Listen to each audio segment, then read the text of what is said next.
오늘 본문은 유대인의 명절에 예배하러 올라온 몇 명의 헬라인들이 예수님의 제자였던 빌립에게 예수님을 좀 만나게 해달라고 요청하는 것으로부터 시작이 됩니다. 여기서 우리가 오늘 본문의 배경을 조금 이해하고 넘어갈 필요가 있는데요. 우리가 알다시피 이 당시의 유대인들은 로마 제국의 통치를 받고 있던 소수 민족이었습니다. 로마 제국이라는 거대한 세력 안에서 다른 민족들과 더불어 살았던 그러한 모습이었다라는 것입니다. 그런데 유대인들은 여타 다른 제국에 속한 다른 민족들이 볼 때에 참 독특한 면을 가진 민족들이었습니다. 우선 이 로마 사회의 문화들을 살펴보면요, 이 로마 사회에는 다신론이 굉장히 보편적이었습니다. 그래서 당시 사람들은 친구의 집에 놀러 가면 각 친구 집에 있었던 그 집안 신들에게 인사하고 절하고 예의를 갖춤으로 인해서 그렇게 자기들이 섬기는 신 말고도 다른 신들의 존재를 인정하고 또 받아들였던 모습들이 있었습니다. 그런데 유대인들은 달랐죠. 다른 신들은 인정할 수 없었습니다. 왜 그렇습니까? 여호와 하나님만이 유일한 하나님이시고 유일한 창조주라고 굳게 믿고 있었기 때문에 다른 신들을 인정할 수 없었던 것입니다. 그러니까요, 다른 민족들 사람들이 볼 때에 어떻게 생각을 하겠습니까? 편협한 사람들이라고 보는 거죠. 저 사람들은 예의가 참 없는 사람들이구나. 자기네들의 신만을 인정하고 우리가 섬기는 신은 우상이라고 폄하하는 존재들이구나라고 여길 수 있었던 겁니다. 그리고요, 당시 그리스 로마 사회의 어떠한 문화를 보면 지금과 비교해서도 굉장히 많이 윤리적으로 타락한 모습들이 있었습니다. 그러한 것들을 이렇게 즐기는 문화들이 팽배했던 거죠. 그런데 유대인들의 모습들은 달랐습니다. 율법을 준수하는 사람들이었기 때문에 굉장히 절제돼 있었고요. 그리고 윤리적이었고 도덕적인 관념들을 굉장히 철저하게 지키는 사람들이 바로 유대인이었습니다.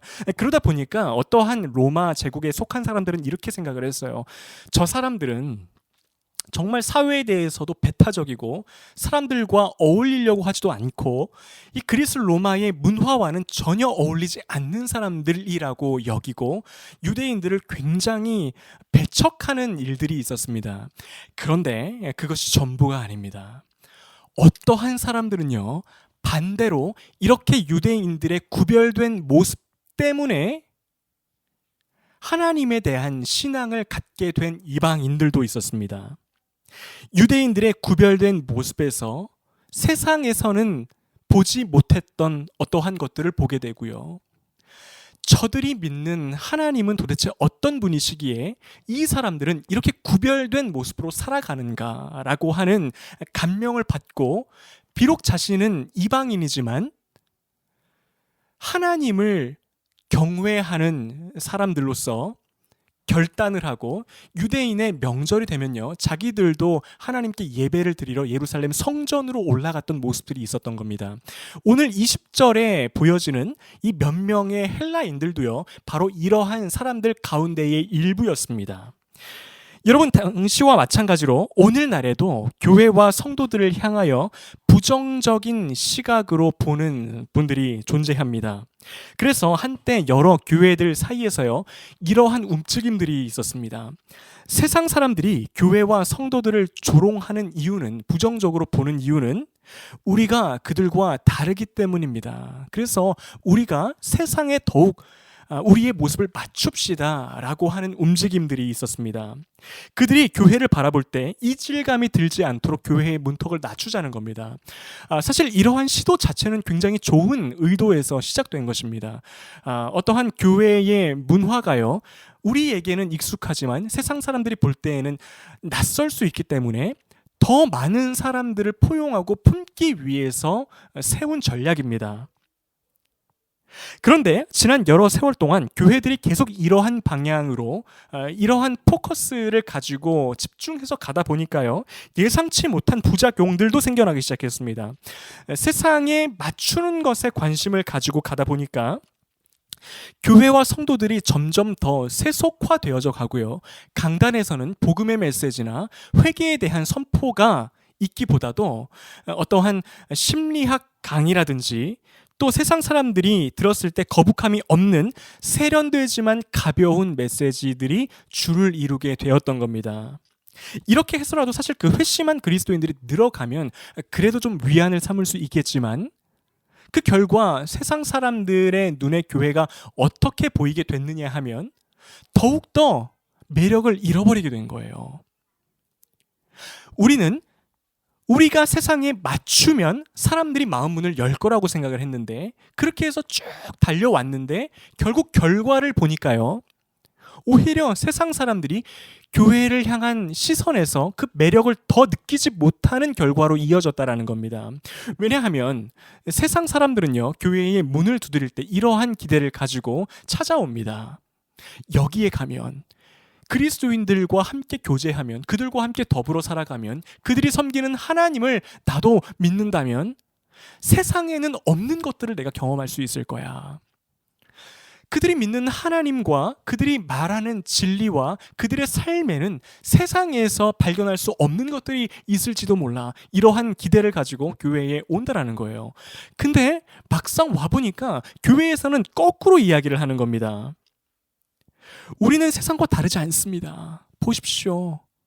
우리는 여러분들과 비슷한 생각을 하고 여러분들과 같은 문화를 가지고 여러분들과 어울릴 수 있는 존재들입니다. 우리는 여러분들이 불편해할 만한 이야기는 하지 않습니다.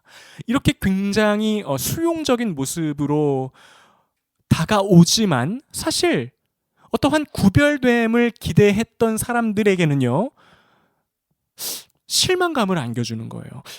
교회에 왔는데도 특별한 게 없구나. 세상과는 다를 바가 없구나. 세상에서 살아갈 때에 보고 배우고 느꼈던 것과 크게 차이가 없는 것을 이야기하는 거구나 라고 느끼고 다시 교회를 떠나가는 일들이 일어났던 겁니다. 그래서 요즘에는요, 다시 한번 교회들에서 그 방향의 전환이 일어나기 시작했습니다. 세상에 맞추는 것이 답이 아니라는 겁니다. 오히려 교회와 성도의 능력은요, 세상과는 구별됨을 회복할 때 나타난다라고 하는 사실이 지금 다시 한번 한국 교회와 또 전 세계 교회들을 강타하고 있습니다.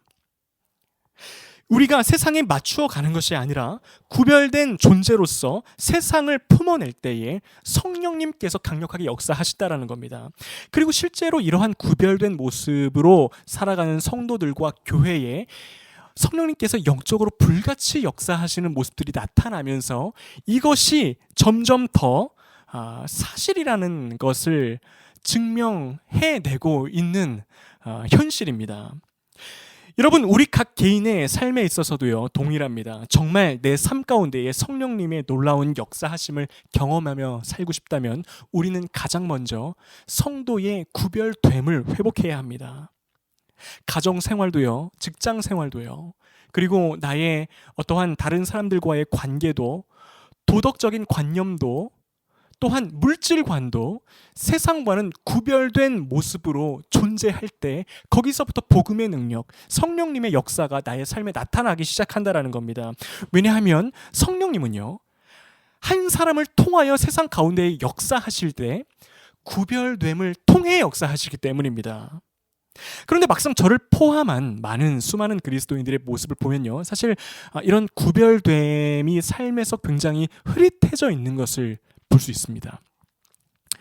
뭐랄까요, 그냥 조금 더 나은 수준으로 사는 것 뿐이지 완전히 세상과는 구별된 모습으로 거룩한 성도의 모습으로서 살아가는 어떠한 사람들은요, 사실은 굉장히 소수라는 것입니다. 그러나 분명한 사실은 우리가 성도됨, 거룩한 성도됨, 구별된 성도로서 이 세상 가운데에 존재하고 그것을 추구하며 살아갈 때에 반드시 그러한 교회와 성도의 삶에는 성령님의 역사하심, 성령님의 능력이 나타나게 돼 있다라는 겁니다. 그래서 여러분, 오늘 이 시간 내 자신을 가만히 들여다볼 때에 나의 삶의 어떠한 영역에서 참 나도 모르는 사이에 세상과 구별됨이 흐려진 영역들이 있다면 다시 한번 그것을 점검하고 과감하게 믿음의 결단을 함으로써 정말 우리가 세상과는 구별된 거룩한 성도로서 올 한 해를 살아가는 축복이 저와 여러분에게 있기를 소망합니다. 본문으로 다시 돌아가 보겠습니다. 빌립에게 예수님을 만나게 해달라고 요청했던 헬라인들이요, 21절에 이렇게 말을 합니다.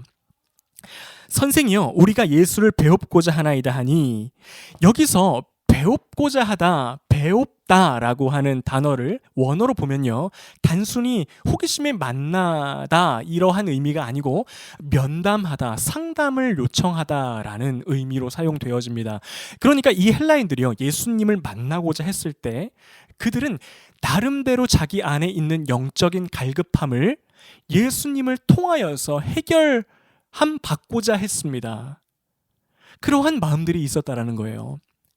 그리고 이후의 구절들을 보면요, 사실 예수님이 그렇게 요청한 헬라인들을 만나 주셨는지 아닌지는 우리가 정확하게 알 수 없습니다.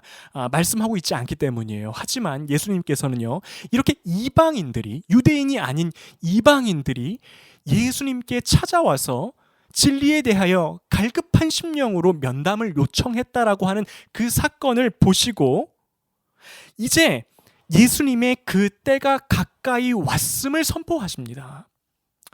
여러분, 이 전까지 항상 예수님의 때, 예수님이 곧 십자가에 달려 죽으실 바로 그때는요, 항상 미래형으로 요한복음 안에서 그렇게 그려졌습니다. 그래서 우리 이전의 말씀을 살펴볼 때 예수님께서 이러한 말씀들을 하시지 않았습니까? 아직 내 때가 이르지 않았다. 예수님이 죽으시고 십자가에서 우리를 위하여 죽으시고 부활하실 그때는 아직 이르지 않았다라고 하는 미래형으로 말씀해 오셨는데, 이제는 오늘 본문을 기점으로요, 예수님의 십자가의 죽으심과 부활은 현재형으로 된 것입니다. 그리고 이어서 예수님께서는 굉장히 중요한 말씀을 하시는데, 우리 24절과 25절을 읽도록 하겠습니다.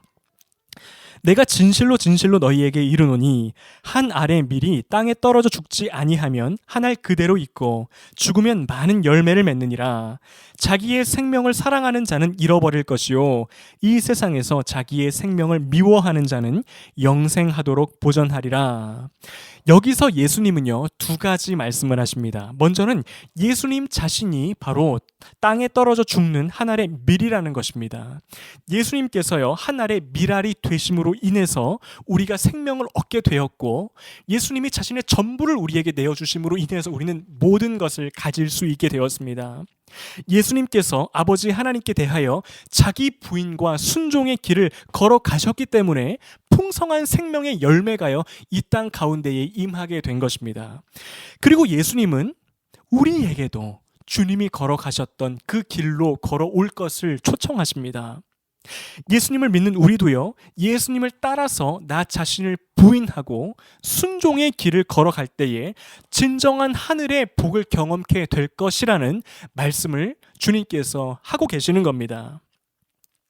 사도 바울도요, 로마서 6장 4절을 통해서 예수님의 가르침을 반복해서 우리에게 가르쳐주고 있는데요, 그러므로 우리가 그의 죽으심과 합하여 세례를 받음으로 그와 함께 장사되었나니 이는 아버지의 영광으로 말미암아 그리스도를 죽은 자 가운데에서 살리심 같이 우리로 또한 새 생명 가운데에서 행하게 하려 함이라.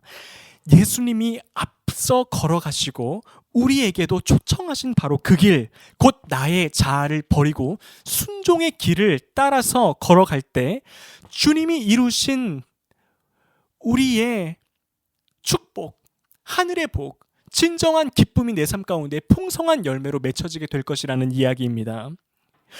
여러분, 우리가요, 처음에 구별됨이야말로 우리 삶의 복음의 능력을 가져다 준다라고 하는 사실을 살펴보지 않았습니까?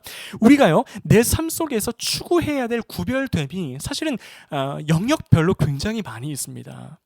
그런데 궁극적으로 우리 삶의 모든 구별되어져야 할 영역을 하나로 묶는 것, 그 모든 것이 구별될 수 있도록 하는 최종적인 구별됨, 곧 우리가 정말 가장 추구해야 될 구별됨이 무엇이냐 하면요, 자기 부인과 순종의 삶이라는 거예요. 우리가 가장 힘써야 할 거, 정말 성령께서 나의 삶을 변화시키시고 능력을 일으키시고 복음의 역사가 나의 삶에 왕성하게 왕성하게 역사하실 수 있도록 나의 마음을 드린다라는 것은요, 다른 것보다도 우리가 나의 자아를 부인하고 순종의 길을 걸어가는 구별됨을 회복할 때에 그것이 진정으로 내 삶 가운데 펼쳐진다라고 하는 이야기입니다. 그렇다면 우리가 그러한 삶을 추구하며 살아갈 때에 주님께서 우리를 초청하신 대로 주님이 걸어가신 그 길을 따라가면서 나 자신을 부인하고 내가 원하는 대로 살아가지 않고 주님으로 나를 채우고 나의 육신은 고통스러울 수 있지만 그럼에도 불구하고 주님이 말씀하신 그 십자가의 길을 순종으로 걸어갈 때에 구체적으로 우리의 삶에는 어떠한 성령님의 능력이 나타나게 됩니까? 어떠한 복음의 역사들이 구체적으로 우리 삶 가운데 나타나게 됩니까? 우리가요, 이제부터 이것을 조금 살펴보기를 원합니다. 첫 번째는 자기를 부인하고 순종하는 삶을 사는 사람에게는 하나님께서 영원한 생명을 허락하신다라는 말입니다. 우리가 위에서 읽었던 25절을 보면 자기의 생명을 사랑하는 자는 잃어버릴 것이고요, 자기의 생명을 미워하는 자, 곧 자기를 부인하는 사람에게는 영생이 허락될 것이라고 말씀하고 있습니다. 그런데 여기서 여러분 우리가 조금 더 자세하게 살펴봐야 됩니다. 이 영생이라고 하는 것은요, 단순히 우리가 죽어서 천국에서 영원히 사는 삶만을 의미하지 않습니다.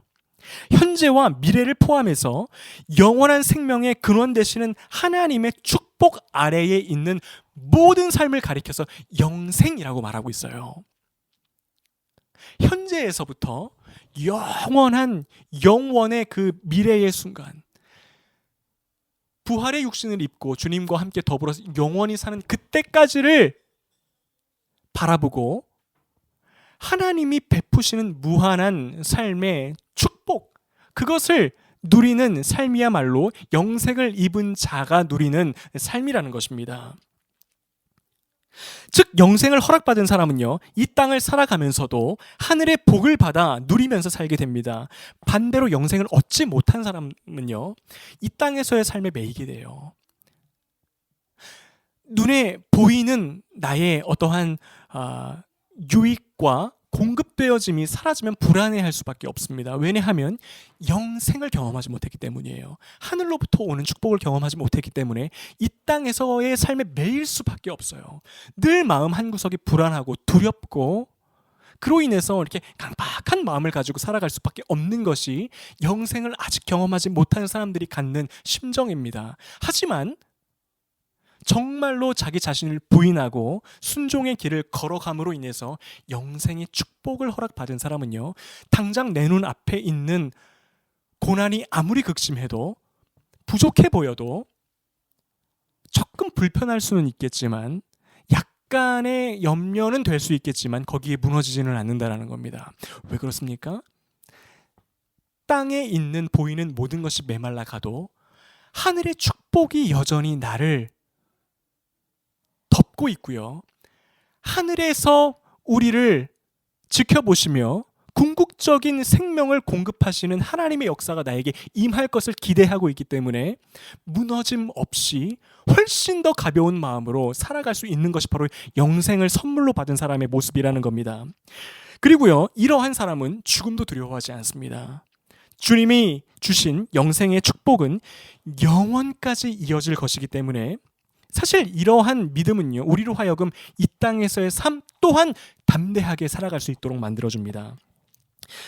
지금 현재 나의 삶에 아무리 거친 풍파와 비바람이 분다 해도 결국 나의 마지막에는 하나님 나라, 영원한 하나님 나라가 예비되어 있기 때문에 훨씬 더 이 땅에서의 삶을 여유롭게 살아갈 수 있게 되는 겁니다. 바울은요, 로마서 8장 18절에서 이렇게 말씀하고 있습니다. 생각하건대 현재의 고난은 장차 우리에게 나타날 영광과 비교할 수 없도다. 구별된 하나님의 자녀로서 살아가는 자의 삶에는 이 땅에서의 삶이 끝이 아니기에 언젠가 다시 우리 예수님께서 재림하셔서 이 땅에서 온전한 하나님 나라를 완성하실 바로 그날 우리 역시도 그리스도와 함께 하나님 아버지의 나라를 상속받아 주님과 함께 다스리며 살아가는 영광이 기다리고 있기 때문에 우리의 삶은 사실상 가면 갈수록 오늘보다 내일 더, 내일보다 더 사실은 가득 우리를 채우는, 채움을 경험하는 삶을 살 수 있다는 겁니다. 어떤 사람들은 말합니다. 자꾸 천국 이야기하지 말고, 나중에 갈 천국 얘기하지 말고 이 땅에서의 삶에 집중해라, 이렇게 이야기하는데요. 사실 이것은요, 정말 예수님을 유일한 나의 희망이자 소망을 품고 살아가는 사람들에게는 맞지 않는 말이에요. 여러분, 이 땅에서의 삶은요, 사실 영원한 삶에 비하면 찰나에 불과합니다. 그냥 눈을 한번 감았다가 뜨는 정도에 불과합니다. 영원이란 시간에 비하면. 그렇기 때문에 사실 이 찰나의 순간, 우리의 삶이라는 인생을 정말 더 잘 살아내기 위해서는요, 더 기쁨과 담대함과 능력으로 살아내기 위해서는요, 영원한 시간을 사모함이 우리 가운데 있어야 된다는 거예요. 그 믿음이 정확하게 우리의 삶에 있어야 된다는 겁니다. 전부가 아니라는 거, 지금 눈에 보이는 현실이 전부가 아니라는 믿음, 이것이 바로 우리로 하여금 오늘이라는 이 시간을 훨씬 더 담대하고 능력 있게 살아내게 하는 원동력이 될 수 있다는 겁니다. 두 번째로, 우리가 길을 걸어갈 때 나타나는 역사는 하나님이 그런 나를 존귀하게 대해 주신다는 겁니다. 26절 하반절입니다. 사람이 나를 섬기면, 곧 예수님이 가신 그 길을 따라 신실하게 걸어가면 내 아버지께서 그를 귀히 여기시리라, 이렇게 말씀하고 있습니다. 여러분, 이 세상 가운데에서 구별된 존재로 살아간다는 거, 나의 육신이 원하는 것을 포기하고요, 하나님이 말씀하신 그 길을 따라 걸어간다는 것은 현실적으로 우리가 살아갈 때에 겪어야 하는 슬픔과 아픔이 존재하고, 우리 하나님이 그것을 너무나도 잘 아신다라는 겁니다.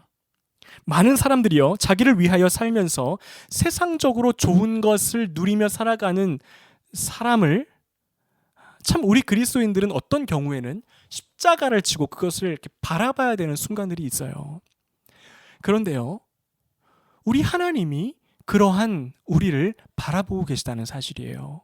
그리고 우리를 존귀하게 여겨주신다는 겁니다. 낮아진 만큼 주님이 높여주시고, 가난하게 된 만큼 주님이 보시고 부욕해 해주신다라는 말씀입니다. 누가복음 2장 25절에서 35절을 보면 시므온이라는 사람이 나옵니다. 하나님이 이 사람에게 평생 맡겨주신 소명이 무엇이었냐면 메시아를 기다리는 거였어요. 예수 그리스도께서의 오심을 기다리는 게 자기의 소명이었습니다. 기다리고 또 기다리고, 1년이 지나도 안 오시면 다시 또 기다리고. 여러분, 한번 우리가 생각해 볼 수 있지 않겠습니까? 사실 이렇게 기다리는 삶에 어떠한 즐거움이 있고요, 언제 끝날지 모르는 기다림 가운데 어떠한 낙이 있겠습니까? 사실은 얼마든지 참 포기하고 싶은 유혹들을 받을 수 있는 삶 아닙니까? 기다리는 소명. 그런데요, 성경에서는 그 시므온을 가리켜서 의롭고 경건한 사람이라고 말씀하고 있습니다. 매일 반복되는 그 지루한 일상을 벗어나지 않고 하나님 앞에 구별된 모습으로 매일같이 살아냈다라는 거예요. 그에게도요, 수많은 유혹들이 분명히 있었을 거예요. 이거 그만할까 이제? 나도 이제 좀 나의 인생을 좀 즐기면서 살 수 있지 않을까? 이렇게 기다리다가 정말 그야말로 메시아가 오시지 않으면 내 인생이 어떻게 되는 건가? 이러한 유혹들이 있었을 것이라는 겁니다. 그럼에도 불구하고 시므온은 자기에게 맡겨진 소명의 자리를 지켰습니다. 그 모습을요, 하나님은 보고 계셨어요. 그리고 그를 존귀하게 대해주셨습니다. 결국 그 소명의 자리 끝에 시므온은 이 땅에 오신 예수 그리스도를 만나게 되고요, 그분이야말로 이 땅으로 하나님이 보내신 메시아라는 사실, 그리스도라고 하는 사실을 선포하는 위대한 도구로, 하나님의 선포의 도구로 쓰임받게 됩니다.